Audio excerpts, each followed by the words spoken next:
Armstrong கொலை வழக்கில் கைது செய்யப்பட்ட திருவேங்கடம் என்கவுண்டர் செய்யப்பட்டார். திருவேங்கடம் என்கவுண்டர் தொடர்பாக சென்னை காவல்துறை விளக்கம் அளித்திருக்கிறது. இது பற்றின கூடுதல் விவரங்களை செய்தியாளர் சாலமன் வழங்கிட கேட்கலாம். சாலமன் வணக்கம்.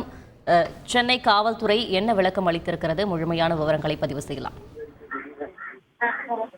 பகுஜன் சமாஜ் கட்சி தலைவர் ஆம்ஸ்டாங் கொலை செய்யப்பட்ட விவகாரம் பெரும் சர்ச்சையை ஏற்படுத்திய நிலையில இந்த சம்பவம் தொடர்பாக 11 நபர்களை போலீசார் கைது செய்து தீவிர விசாரணை மேற்கொண்டு வருகின்றனர்.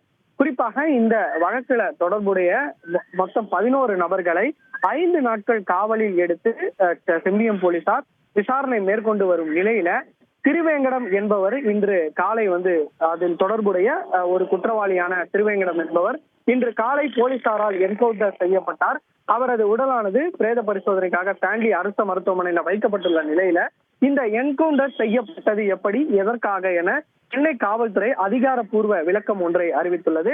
அதாவது இவர் மீது மொத்தம் 3 கொலை வழக்குகள் உட்பட கொடுங்காய வழக்கு என மொத்தம் 5 வழக்குகள்ல இவருக்கு தொடர்புடையது எனவும் அவர் அளித்த வாக்குமூலத்தை அடிப்படையாக வைத்து இன்று அதிகாலை போலீஸ் காவல்ல இருந்த அவர் திருவேங்கடத்தை வீட்டுல அதாவது மணலியில் உள்ள வீட்டுல அவர் ஆயுதங்களை பதுக்கி வைத்திருப்பதாக போலீசாருக்கு அளித்த தகவலின் பேர்ல அந்த ஆயுதங்களை பறிமுதல் செய்வதற்காக போலீசார் அவரை அழைத்து சென்றதாகவும் அப்போது ரெட்டேரி பகுதிக்கு சென்ற போது திடீரென அவருக்கு இயற்கை உபாதை கழிக்க வேண்டும் என அவர் தெரிவித்ததால போலீஸ் காவலுடன் அவர் சென்ற போது அப்போது போலீசாரை தாக்கிவிட்டு அவர் தப்பி சென்றதாக கூறப்படுகிறது. இந்த தகவலானது தெரிவிக்கப்பட்டுள்ளது. பின்னர் அவர் தப்பி சென்றவுடன் அவரை தேடும் பணியில ஈடுபட்ட போது புழல் காவல் நிலைய எல்லைக்குட்பட்ட வெஜிடேரியன் வில்லேஜ் என்ற இடத்துல மறைந்திருந்த அந்த திருவேங்கடம் அவர் மறைத்து வைத்திருந்த அந்த கள்ள துப்பாக்கியை எடுத்து காவல்துறையினர் மீது சுட்டதாகவும் அதனை தற்காப்புக்காக காவல்துறையினர் அவர் பதிலுக்கு அவரை என்கவுண்டர் செய்ததாகவும் போலீசார் தரப்புல தற்போது அதிகாரப்பூர்வ அறிவிப்பானது வெளியாகியுள்ளது.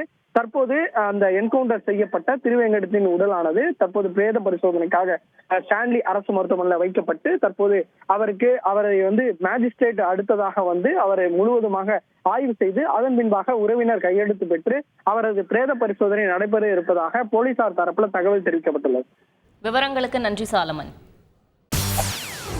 செய்திகளை உடனுக்குடன் தெரிந்து கொள்ள உடனே சப்ஸ்கிரைப் பண்ணுங்க.